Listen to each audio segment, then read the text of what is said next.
This is Fundamentals of Electric Circuits, 5th edition, Chapter 4 Solutions, from question 66 to question 73. Question 66. Find the maximum power that can be delivered to the resistor R. To find RTH, we have to short circuit all the voltage sources and open circuit all the current sources, and we have to remove the load resistor R. On doing so, RTH is equal to 2, which is parallel with 3 plus 5. So which is equal to 2 is parallel to 8. On doing the simplification, 2 into 8 divided by 2 plus 8. So RTH is equal to 1.6 ohms. To find VTH, we apply source transformation to the original circuit. V is equal to IR, which is equal to 6 into 5, which is equal to 30 volts. So on applying KVL to the loop, 2i minus 10 plus 5i minus 30 minus 20 plus 3i is equal to 0, which results in I is equal to 6 amps. Now on applying KVL to the loop ABCD, we get 2i minus 10 minus VTH is equal to 0. On substituting the value of I, we get VTH is equal to 2 volts. To find maximum power, we use the formula VTH square by 4 RTH. On substituting the values, 4 divided by 4 into 1.6. So the maximum power is 625 milliwatts. Question 67. The variable resistor R in the figure is adjusted until it absorbs the maximum power from the circuit. Calculate the value of R for maximum power. Determine the maximum power which is absorbed by R. Now to find RTH, we have to open circuit all the current sources and short circuit all the voltage sources, and on doing so we get 20 is parallel with 80 ohms and 90 is again in parallel with 10 ohms, and the resultant of the two are in series. On doing the simplification, 20 into 8 divided by 100 plus 90 into 10 divided by 100, which results in 16 plus 9. So RTH is equal to 25 ohms. To find VTH, we apply KVL to the loops 1 and 2. So on applying KVL to loop 1, it results in 80 plus 20 of I1 minus 40 is equal to 0. I1 is equal to 0.4 amps. Similarly, applying KVL to the loop 2, we get 10 plus 90 of I2 plus 40 is equal to 0. So I2 is equal to minus 0.4 amps. Applying KVL to the full circuit, we get minus 90 I2 minus 20 I1 plus VTH is equal to 0. On substituting the values of I1 and I2, we get VTH is equal to minus 28 volts. R is equal to RTH, which is equal to 25 ohms. Pmax is equal to VTH square by 4 RTH. On substituting the values, we get minus 28 the whole square divided by 4 into 25, which is equal to 7.84 watts. Question 68. Compute the value of R that results in maximum power transfer to the 10 ohm resistor in the figure. Find the maximum power.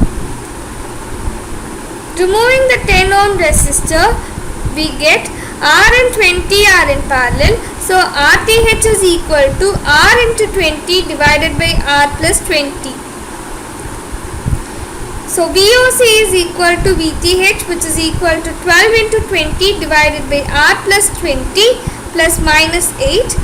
As R goes to 0, RTH also goes to 0 and VTH is equal to 4 volts. So P is equal to VI, which is equal to 4 square by 10, which is equal to 1.6 watts, which is the maximum power. Question 69. Find the maximum power which is transferred to the resistor R in the given circuit.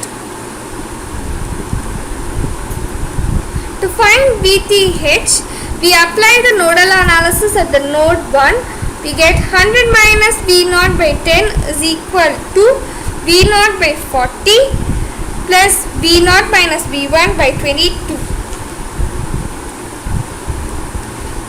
Similarly, doing for the second node, we get V0 minus V1 by 22 plus 3V0 is equal to V1 by 30. On solving 1 and 2, we get minus 243.6 volts. To find RTH, 10 is in parallel with 40 ohms, which results in 8 kilo ohms. So 8 and 20 kilo ohms are in series, which results in 30 kilo ohms.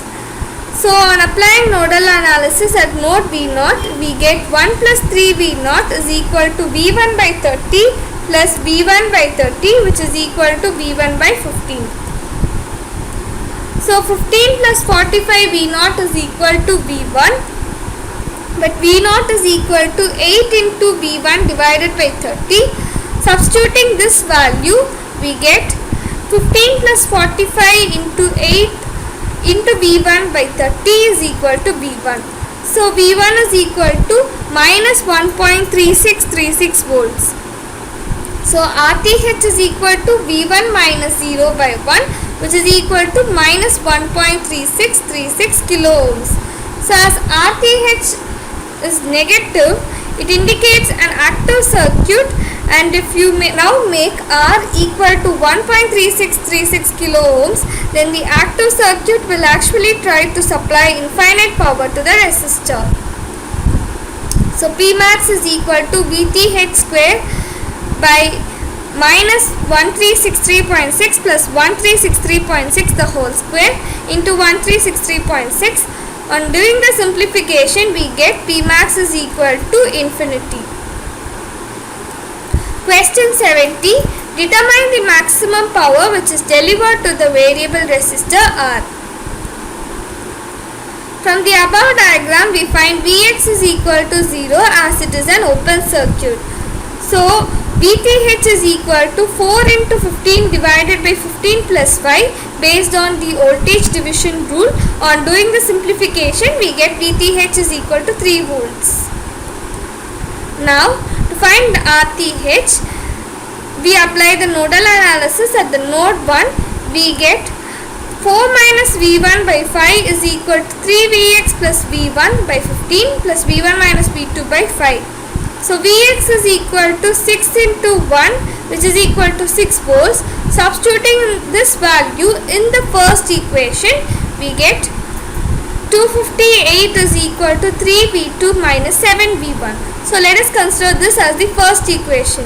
So similarly, applying the nodal analysis at the node 2, we get 1 plus 3Vx plus V1 minus V2 by 5 is equal to 0. Similarly, substituting the value of Vx in this equation, we get V1 is equal to V2 minus 95. So let us consider this as a second equation. On solving the first and the second equation, we get V2 is equal to 101.75 volts. So RTH is equal to V2 minus 0 by 1, which is equal to again 101.75 ohms. So Pmax is equal to VTH square by 4 RTH. On substituting the values, we get 22.11 milliwatts. Question 71. What resistor connected across the terminals A and B will absorb maximum power from the circuit? What is that power? So we insert a 1 milliamp source at the terminals A and B as shown in the above figure. Now applying at node A, we apply the nodal analysis. We get 1 is equal to VA divided by 40 plus VA plus 120 V0 by 10. So 40 is equal to 5 VA plus 480 V0. The loop on the left side has no voltage source, so V0 is equal to 0. So substituting this value in the first equation, we get VA is equal to 8 volts. So RTH is equal to VA divided by 1 milliamps, so which is results in 8 kilo ohms. To get VTH, consider the original circuit. for the left loop. On applying KVL to this left loop, we get V0 is equal to 8 by 4, which is equal to 2 volts. So for the right loop, VR is equal to VTH, which is equal to 40 into minus 120 V0 divided by 50. So substituting the value of V0 as 2 volts, we get minus 192 volts. The resistance at the required resistor is R is equal to RTH, which is equal to 8 kilo ohms. P is equal to VTH square by 4 RTH, so which is equal to minus 192 the whole square divided by 4 into 8 into 10 power 3, which results in 1.152 watts. Question 72. Obtain the Thevenin equivalent at terminals A and B. Calculate the current in RL, which is equal to 8 ohms. Find RL for maximum power which is deliverable to RL. Determine the maximum power. Now to find RTH, we have to short circuit all the voltage sources and open circuit all the current sources. On doing so, RTH is equal to 2 plus 4 plus 6, as all the three are in series, which results in 12 ohms. Now to find VTH, on applying KVL to the loop, we get minus VTH plus 12 plus 8 plus 20 is equal to 0. So VTH is equal to 40 volts. Now I is equal to VTH by RTH plus R, which is equal to 40 divided by 12 plus 8, which is equal to 2 amps. R is equal to RTH, which is equal to 12 ohms. P is equal to 40 the whole square by 4 into 12, which is equal to 33.33 watts. Question 73. Determine the maximum power that can be delivered to the variable resistor R. RTH is equal to 10 parallel to 20 plus 25, which is parallel to 5. Doing the simplification, we get 325 parallel to 30, which is equal to 10.833 ohms. To find VTH, VA is equal to 20 into 60 by 30 based on the voltage division rule, which results in 40 volts. VB is equal to 5 into 60 by 30, again based on the voltage division rule, which is equal to 10 volts. So minus VA plus VTH plus VB is equal to 0 and applying KVL to the loop, and VTH is equal to VA minus VB, which is equal to 40 minus 10, which is equal to 30 volts. So Pmax is equal to 30 whole square by 4 into 10.833, which is equal to 20.77 watts.